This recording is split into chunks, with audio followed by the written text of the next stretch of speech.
Saya punya anak laki-laki umur 13 tahun kelas 2 SMP. Sudah 4 tahun belakangan sejak pandemi COVID, perilakunya berubah. Awalnya menurut saya karena kebanyakan main gadget dan komputer, sehingga anak ini jadi sulit diatur, memberontak, kasar secara verbal, dan kurang sopan. Kalau saya membuat aturan tidak boleh tidur lewat jam 00, jam 12 tengah malam, dan tidak boleh main handphone setelah jam 10 malam, anak saya bisa teriak dan bilang, "Saya benci papa mama. Saya berdoa kalian bukan orang tua saya, karena kalian menyusahkan hidup saya. Padahal saya tidak pernah menyusahkan kalian." Anak saya menuntut kami tidak mengajak dia ngobrol, jadi hanya memberi dia makan, antar dia ke sekolah saja, dan membiarkannya bermain handphone. Berkali-kali saya mengajak anak saya untuk diskusi dan mengatakan apa yang bisa papa mama ubah supaya kamu bisa sopan, tidak merasa diabaikan, dan tidak benci ke papa mama. Anak saya cuma jawab, kalau handphone dikasih tanpa ada batas waktu, dan kalau tidur tidak dibatasi. Sedangkan saya sudah jelaskan, Pak, bahwa penggunaan handphone berlebihan dan tidur larut malam juga tidak baik. Padahal saya mengajarkan dia hal umum yang semua orang lain akan ajarin dan terapkan juga dalam rumah tangga. Anak saya tetap marah dan sering mengancam saya dengan mengatakan, nanti di umur 19 tahun saya tidak akan tinggal di rumah dan akan pergi meninggalkan papa dan mama. Saya terkadang sedih dan marah, tapi akhirnya saya pasrah. Saya bilang sama anak, baiklah, mama akan berusaha merawat dan mengasihi kamu sampai waktunya tiba. Saat itu mama akan serahkan untuk dijaga oleh Tuhan Yesus. Jujur saya kadang lelah dan hilang harapan. Apa yang harus saya lakukan, Pak, supaya anak saya bisa berubah? Yang pertama, ibu pasti memberhalakan anak ini. Sekarang yang ibu harus miliki sikap rela kehilangan anak ini. Kalau anak ini misalnya sakit atau meninggal dunia atau hilang, ibu harus relakan.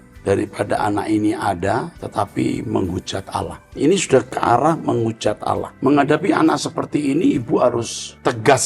Minta handphonenya dan dikasih. Dia bilang benci mama apa, terserah. Titipkan ke saudara dulu. Biar dia merasakan bagaimana tidak punya orang tua. Ini ibu sudah salah asuh sebelumnya. Yang kedua, ibu harus doa kepada Tuhan, minta hikmat. Hanya Tuhan yang bisa menolong. Jadi beritahu, mama papa tidak sanggup mendidik kamu. Silahkan kamu ikut siapa? Ikut tante, om. Ini kalau ibu tidak mulai tegas, bahaya anak ini. Memang ada anak yang tidak boleh dikasari, tapi kalau ini naluri saya, terobohan saya harus keras. Kalau sampai ada apa-apa, ibu harus kehilangan dia daripada ibu tidak kehilangan dia, dia jadi rusak, ya.